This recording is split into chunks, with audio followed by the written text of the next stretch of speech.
Tita Gael. Morning. Hello, RB. Hello, Baba. Ayan, 2 o'clock in the morning. Aga kaming gumising. Papunta kami sa site ng pila ng whale shark. Official time is 2:09. 2 o'clock in the morning. Ang dami ng pila. Hello, Celine. Good morning. Kukuha kami ng number. So, breakfast muna kami pagkatapos namin kumuha ng number.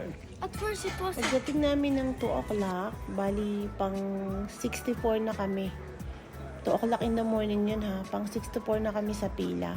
Pero sa totoo lang, yung call time nila para sa mga magbo-view ng shark is supposedly 5 o'clock.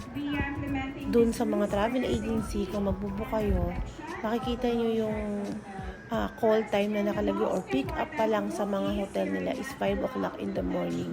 So imagine niyo kung 5 o'clock pa lang kayo aalis sa lugar nyo and yung hotel nyo is malayo from this venue, anong number na yung makukuha nyo? So napakatagal ng waiting time if you will register late.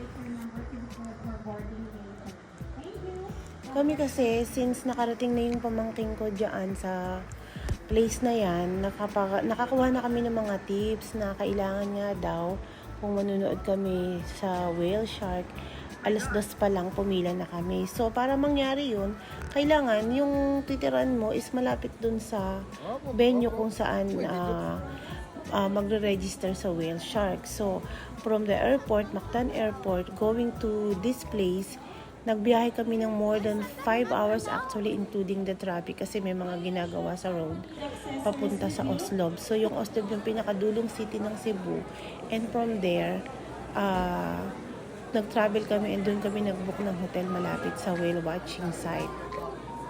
Bali may 4 steps pagka magre-register ka dito. Unang-unang step, magre-register ka or kukuha ka ng number. Pag kumuha ka ng number, ihingin yung pangalan mo, saka kailangan nandoon lahat ng kasama mo. Hindi pwede yung kukuha ka ng number, tapos yung kasama mo na sa bahay.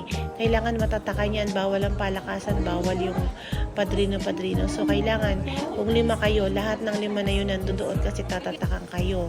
Pagkatapos noon, pwede na muna kayo magpahinga. Kung maaga kayo nagpunta, katulad namin, 2:00 pa lang ng madaling araw, nagpunta na kami. So, after namin mag-register, kumain muna kami. Nag-intay kami ng orientation. Pagkatapos ng orientation, magbabayad ka dun sa cashier. And then, after mo magbayad sa cashier, i-verify yung number mo, saka kung ilan kayo. And then, after nyong ma-verify, saka kayo magpuproceed dun sa best, bigayin ng best, para mag-boarding na kayo papunta sa bangka. Actually guys, ano lang to ha, introduction lang to and guidelines ng pag-register. Yung talagang video namin na maganda dun sa whale, under the water, nasa GoPro kasi hindi ko pa siya natatransfer. Ito kasi sa cellphone lang to. So binigyan ko lang kayo ng guidelines and tips kung paano ang gagawin nyo kung sakaling bibisita kayo dito para hindi nyo ma-experience yung mga nangyari dun sa mga foreigner o dun sa mga hindi nakakuha na information bago magpunta sa lugar na to. Most of them, pag hindi sila informed at wala kang alam dun sa procedures, ang makukuha mong number is more than 500 na kung mga after 5 ka pa magpupunta. And pag nasa 500 ka na, hindi ka na sure na makakakuha ng slot or baka hatiin na yung kinabukasan ka magpunta. Sa case namin, sulit na rin kasi kahit na 2:00 kami gumising, second batch yung nakuha number kasi number 64 kami, yung first batch 1 to 50. Yung 1 to 50 kasi na yun, hindi ibig sabihin 50 na tao lang. So, ibig sabihin 50 registration under different groups. So, ka-example, sa group namin, number 64 kami, pero group of 5 kami. Ang pinaka-best tip na maibibigay ko sa inyo para ma-appreciate nyo talaga yung photo ng kung hindi kayo masyadong marunong lumangoy, tanggalin nyo na din yung vest nyo saka yung goggles nyo. Actually, binigyan ako ng advice ng ganyan na pamangkin ko kaso natatakot kasi ako.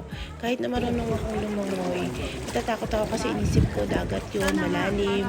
Kasi syempre, ang laki ng wave. Imposible mababaw lang yun. Taga-Qatar pa Ginamit kami. ko pa din yung ano. Pero sa totoo lang that time, sobrang hirap kasi ang lakas ng hampas ng hangin. Pero napaka-friendly and sobrang ma-enjoy nyo kung lalo na kung marunong kayong lumangoy. Kung hindi naman kayo marunong lumangoy, pwedeng tanggalin nyo lang yung vest nyo tapos humawa kayo dun sa kahoy ng bangka. Kasi kung naka-vest kayo, katulad nung nakita nyo yung video ng asawa ko, lumulutang siya kahit na paanong lubog ang gawin niya. Hindi sila nakikita ng whale sa ilalim. Yung mukha niya lang yung nakikita. And then yung whale, maganda kasi pag lumubog ka sa ilalim tapos ihawak mo lang yung kamay mo dun sa bangka, buong katawan mo lulubog sa tubig, and then magkakaroon kayo ng picture ng whale ng buong katawan mo saka yung buong katawan ng whale. Yung kasi nakikita nyo na yan, ulo lang ng whale yan.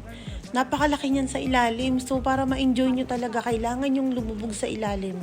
And then, kung kalahati lang yung lubog sa inyo, hindi sulit. Kasi, hindi nyo makikita yung buong katawan niya. Hindi kayo makakapagpa-picture.